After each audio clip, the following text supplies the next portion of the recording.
ചോറ് കഴിക്കാൻ ഒട്ടും തന്നെ കയ്പില്ലാതെ നല്ലൊരു പാവയ്ക്ക മുളകിട്ടതായാലും. അപ്പോൾ ഇന്നത്തെ വീഡിയോ അതാണ്. ഇഷ്ടപ്പെട്ടാൽ ലൈക്ക് ചെയ്ത് സബ്സ്ക്രൈബ് ചെയ്യണേ. താമസിക്കുന്നില്ല, നേരെ വീഡിയോയിലേക്ക് പോകാം.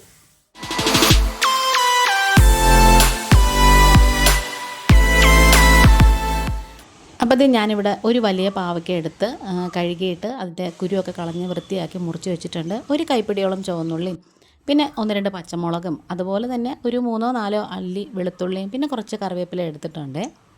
ഇനി നമുക്ക് പാനിൽ 1 ടേബിൾ സ്പൂണ് വെളിച്ചെണ്ണ ഒഴിച്ചു കൊടുക്കാം. എന്നിട്ട് നമുക്കതിലേക്ക് നമ്മൾ വൃത്തിയാക്കി അരിഞ്ഞ് വെച്ചിട്ടുള്ള ആ പാവയ്ക്കയില്ലേ അതും കൂടി ഇട്ട് കൊടുക്കാമേ. ഇത് നല്ല വെള്ള പാവയ്ക്കയാണ്. ഇതിന് അത്യാവശ്യം തന്നെ കയ്പില്ലാത്ത ടൈപ്പാണ്. പിന്നെ നല്ല പച്ച നിറത്തിലുള്ള പാവയ്ക്കയുണ്ട്, അതും അപാര കയ്പ്പാണ് കേട്ടോ. ഇതിലേക്ക് തന്നെ നമുക്ക് എടുത്ത് വെച്ചിട്ടുള്ള ഇൻഗ്രീഡിയൻസ് എല്ലാം ചേർത്ത് കൊടുക്കാം. നമ്മുടെ പച്ചമുളകും അതുപോലെ തന്നെ വെളുത്തുള്ളിയും പിന്നെ ചുവന്നുള്ളിയും ആവശ്യത്തിനുള്ള ഉപ്പും ഒക്കെ ഇട്ട് കൊടുക്കാമേ. ഉപ്പ് നമ്മൾ ചേർത്ത് വഴറ്റുകയാണെന്നുണ്ടെങ്കിൽ പെട്ടെന്ന് തന്നെ വഴണ്ട് കിട്ടിക്കോളേ. നല്ല ടേസ്റ്റാണ് കേട്ടോ ഈ ഒരു പാവയ്ക്ക കറിക്കെന്ന് പറഞ്ഞാൽ. നമ്മൾ തേങ്ങയൊക്കെ വറുത്തരച്ച് തീയലുണ്ടാക്കി സമയമൊന്നും കളയണ്ട, അതിനേക്കാളും നല്ല ടേസ്റ്റാണ് ഇങ്ങനെ നമ്മൾ ചെയ്യുമ്പം.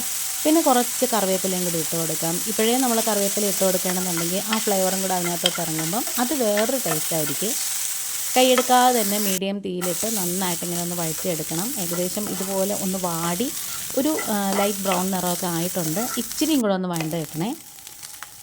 ആ ഒരു പരുവമായി കഴിയുമ്പോൾ നമുക്കിതിലേക്ക് ഒരു 1/4 ടീസ്പൂണിൻ്റെ പകുതി മഞ്ഞൾപ്പൊടി ചേർത്ത് കൊടുക്കാം. മഞ്ഞൾപ്പൊടിയുടെ കുത്തൽ മാറാൻ വേണ്ടിയിട്ട് ഒന്നിങ്ങനെ ഒന്ന് വഴറ്റി കൊടുക്കണേ. ആ പൊടിയുടെ ഒരു പച്ച മണം ഉണ്ടല്ലോ അത് മാറാൻ വേണ്ടിയിട്ട് ചെറുതായിട്ട് ഇങ്ങനെ ഒന്ന് വഴറ്റി കൊടുക്കണം. എന്നിട്ട് നമുക്കിതിലേക്ക് പുളിവെള്ളമാണ് ഒഴിച്ചു കൊടുക്കുന്നത്. ഈ പുളിവെള്ളം ഒഴിക്കുമ്പോഴാണ് കേട്ടോ ഈ പാവയ്ക്കയുടെ ഫുള്ളും കയ്പ്പ് മാറുന്നത്. ഇതുപോലെ ഒന്ന് ചെയ്ത് നോക്കണേ. അപ്പം ഇങ്ങനെ ചെയ്യുമ്പോൾ ഉണ്ടല്ലോ നമുക്ക് ഇങ്ങനെ തന്നെ എപ്പോഴും ചെയ്യാൻ തോന്നും, കാരണം അത്രയ്ക്ക് ടേസ്റ്റാണ് കേട്ടോ ഇത്. ഇനി നമുക്കുണ്ടല്ലോ കുറച്ച് മല്ലിപ്പൊടിയും മുളക് പൊടിയും മൂപ്പിച്ചതിട്ട് കൊടുക്കാമേ.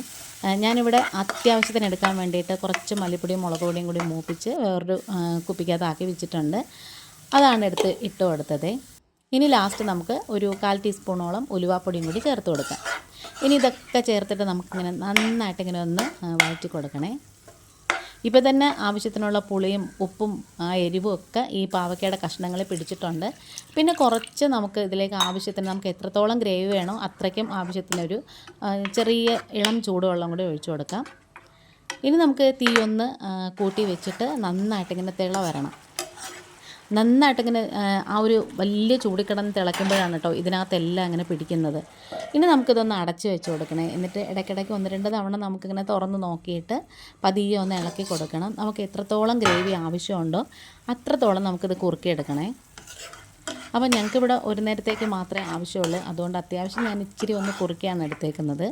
ഇനി ചോറിൽ ഒഴിച്ച് കഴിക്കാനുള്ള പാകമാണ് നിങ്ങൾക്ക് ഇഷ്ടമാണെന്നുണ്ടെങ്കിൽ ആ ഒരു രീതിയിലാക്കി എടുത്താൽ മതി. നമ്മുടെ ഈ ചാനലിൽ കുറേ നല്ല നല്ല റെസിപ്പീസും ബ്ലോഗ്സും ഒക്കെ അപ്ലോഡ് ചെയ്തിട്ടുണ്ട്. കണ്ടിട്ട് ഇഷ്ടപ്പെടുകയാണെന്നുണ്ടെങ്കിൽ ചാനൽ സബ്സ്ക്രൈബ് ചെയ്യണം.